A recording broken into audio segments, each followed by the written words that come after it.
Hello everyone, welcome back to the channel. Today we're diving deep into one of the most dramatic geopolitical stories of our time. Putin tried to break NATO, now Russia's falling apart. I want to walk you through how Putin's gambits have unfolded, what his miscalculations were, how NATO and the West responded, and where things are headed now, especially inside Russia itself. Stick with me, because the picture is complicated, and what you're about to hear isn't just about armies and borders, it's about politics, society, economics, and leadership in crisis. It all starts with ambition. From early on, Vladimir Putin made clear that he saw NATO, the North Atlantic Treaty Organization, as a relic of the Cold War that dangerous powers were using to hem in Russia. He viewed NATO's eastward expansion and Western influence in former Soviet states as existential threats. Over 2 decades, he's tried different methods to undercut or intimidate NATO: hybrid warfare, energy pressure, cyber attacks, diplomatic pressure, even outright war. His hope, broadly speaking, was to discredit and fracture the alliance, to force NATO members into divisions, or to coerce some into dialing back support for Ukraine or Russia's adversaries. In the short term, some of his tools looked promising. He interfered in elections, waged information warfare, leveraged Europe's dependence on Russian energy, dangled gas supplies and cut-offs, undermined public opinion in Western democracies. He tested NATO's resolve by violating airspace, massing troops near borders, launching provocations in the Baltics and elsewhere. He sought to sow discord, division, and second thoughts among alliance members about the costs of standing firm. Yet each of those tactics had limits. What looked like strength often exposed deeper weaknesses: Russia's over-reliance on commodity exports, its stunted innovation in civilian sectors, and a governance system overly centralized around a single leader with fewer capable alternatives. Over time, as Putin pushed harder, especially with his full-scale invasion of Ukraine, those cracks began to widen into real fractures. By launching a large-scale war against Ukraine in 2022, Putin forced NATO to respond more decisively than it might otherwise have. The alliance began to act more cohesively, sending military aid, coordinating sanctions, strengthening troop deployments on the eastern flank, and deepening defense integration. In other words, his attempt to break NATO inadvertently strengthened the very coalition he sought to weaken. Even within Russia, the weight of prolonged war has exacted growing costs. The economy is strained by sanctions, capital flight, disruption of trade. Many Russians feel the pressure of inflation, shortages, and the loss of regional prestige. Political dissent, suppressed though it is, has incrementally grown, especially in parts of society less tied to the security apparatus.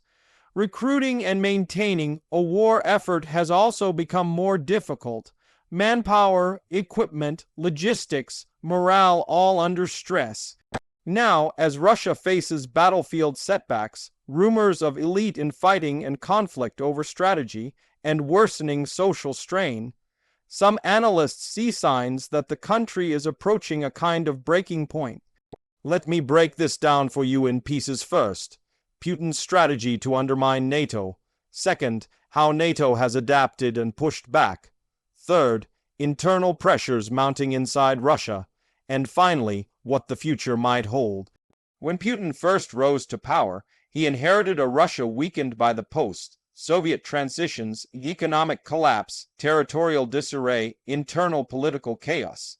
He decided early that rebuilding Russia's global influence would require external confrontation as well as internal control. NATO's expansion into Eastern Europe struck him as a direct threat. He repeatedly warned Western leaders going further east would jeopardize Russian security. Over time, Moscow pursued dual tracks: more aggressive foreign operations, plus tighter internal repression to prevent dissent at home.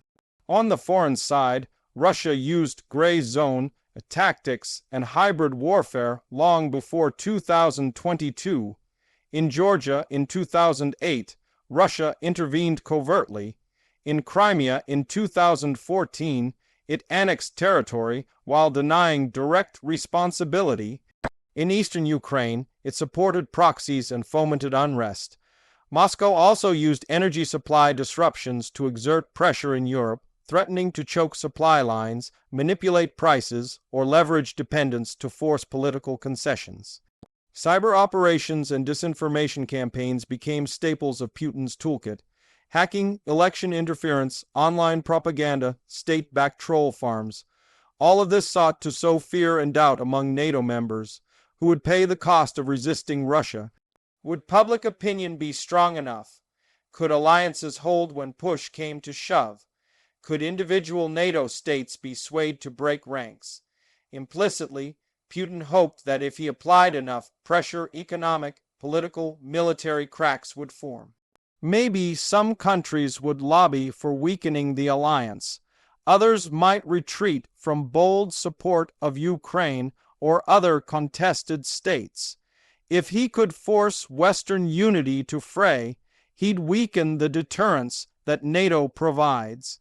Putin also bet on the idea that the West would lack the resolve for a protracted confrontation, that fatigue, domestic politics, divisions, or economic pain might push NATO states to negotiate or compromise over Ukraine or other contested regions.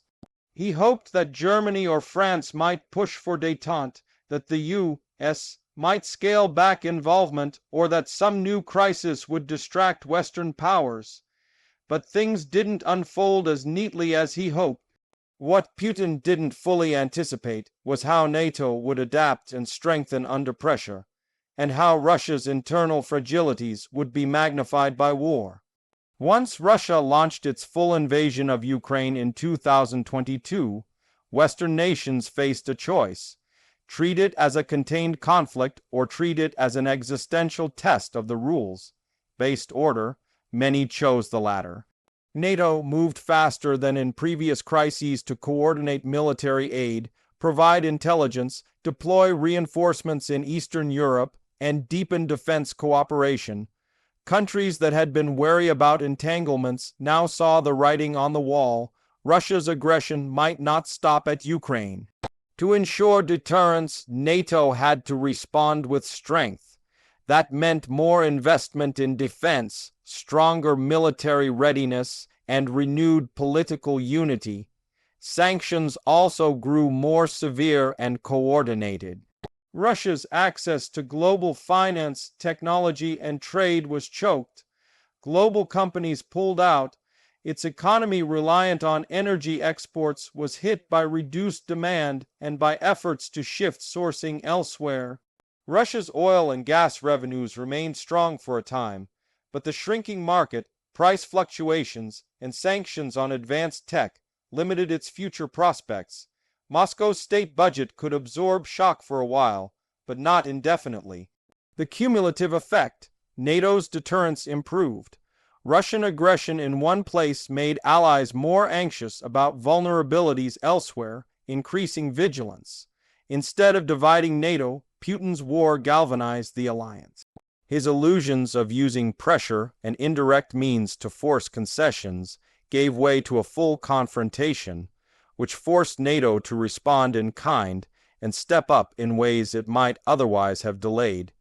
Meanwhile, inside Russia, the costs of war began piling up in several intertwined ways. First, the human cost. Russia has lost tens of thousands of troops, wounded many more, and the casualties have scarred communities. Families grieving, conscripts reluctant, volunteerism harder to sustain morale is a problem.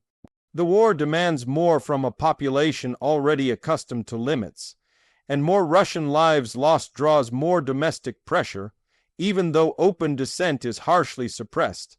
Second, the economic cost. Sanctions reduce access to key technologies, semiconductors, advanced machinery, foreign investment. The disruption in international trade, supply chains, foreign capital outflows, and rising inflation all hurt the Russian economy. Import-dependent sectors, civilian industries, and consumer goods face shortages or low quality. The war economy, the portion of state resources prioritized for defense over civilian infrastructure, means neglect in health, education, consumer services. Over time, citizens feel the squeeze in everyday life. Rising prices, scarcity of goods, fewer choices, falling living standards. Third, institutional and elite strain. Putin's centralized system leans heavily on the security services, the Siloviki, loyalists in the military, and a narrow inner circle. When war creates failures, lost offensives, logistical breakdowns, command missteps blaming individuals becomes risky. Internal power struggles can intensify. Some within the elite might question strategic direction. Others may push for more radical or more cautious approaches. Disagreements over resource allocations, priorities, or foreign policy might emerge behind closed doors. The loyalty of elites is essential in authoritarian systems, and the more stress the system endures, the more pressure mounts. Fourth, legitimacy and propaganda constraints. The Kremlin's narrative has portrayed this as a just war, a fight against Western aggression, a defense of Russian civilization. But when the reality on the ground contradicts the story, when initial Russian plans stall, when casualty numbers become visible, when supply issues become glaring, the propaganda line becomes harder to maintain. The state must double down, suppress dissent, control media tightly, and push narratives more aggressively. But there's only so much control before skepticism seeps in among families, soldiers, regional elites, especially over years. Fifth, logistics and sustainability in the war effort. Russia faces problems in mobilization, training, provisioning, supply chains, maintenance, equipment attrition, and battlefield accountability. Substituting sanctioned parts, repairing weapons, sustaining morale, and command coherence all become harder over time. The cumulative weight of continuous combat takes a toll. You can already see some of these pressures manifesting. There are reports of recruitment shortfalls, increasing desperation in conscription, and use of less trained forces or prisoners. There are stories of elites privately questioning strategy, of regional governors complaining about resource burdens. There are murmurs of discontent in parts of society, even if not loudly expressed, and signs that Russia's resilience may be strained. Putin might still attempt maneuvers to shore up control or deflect blame crackdowns on dissent, scapegoating, wartime propaganda, reorganizations of command, maybe pulling back a bit in some theaters to conserve resources. He may try to exploit fissures in the alliance that NATO built. He may engage in limited provocations to force negotiations or distract attention. But the bigger picture suggests that Putin's gamble trying to break NATO backfired. Instead of undermining the alliance, he provoked it into deeper unity. Instead of projecting sustainable power abroad, he's exposing growing vulnerabilities at home. Instead of consolidating Russian influence, he's accelerating internal pressures that may gradually degrade the system. So what might happen next? One possibility, a prolonged stalemate. Russia may consolidate in parts of Ukraine, dig in defensively, refuse major new offensives, and try to wear down Western will. That buys time and reduces acute risk. Domestically, Putin may retreat to more repression, tighter controls, scapegoating, and ideological mobilization. The system holds, but more frayed, more brittle, more closed. Another possibility, strategic recalibration. Putin could seek negotiations, a ceasefire, territorial compromises, or partial withdrawals to relieve internal pressure while claiming a degree of victory that might allow economic recovery, political recalibration, and stabilization. But negotiating from weakness is risky. Any concessions could fracture the regime's legitimacy or elite cohesion. A third possibility, internal rupture. Over time, the cumulative stress could cause fractures among elites or local leaders.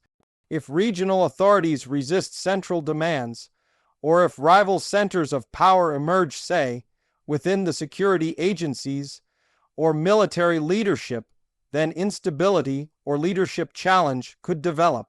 It's unlikely to be a sudden collapse, but gradual disintegration in influence or capacity is possible. A fourth possibility, escalation. Putin could double down, intensify the war, expand fronts, resort to more aggressive tactics, or even use unconventional weapons to force concessions.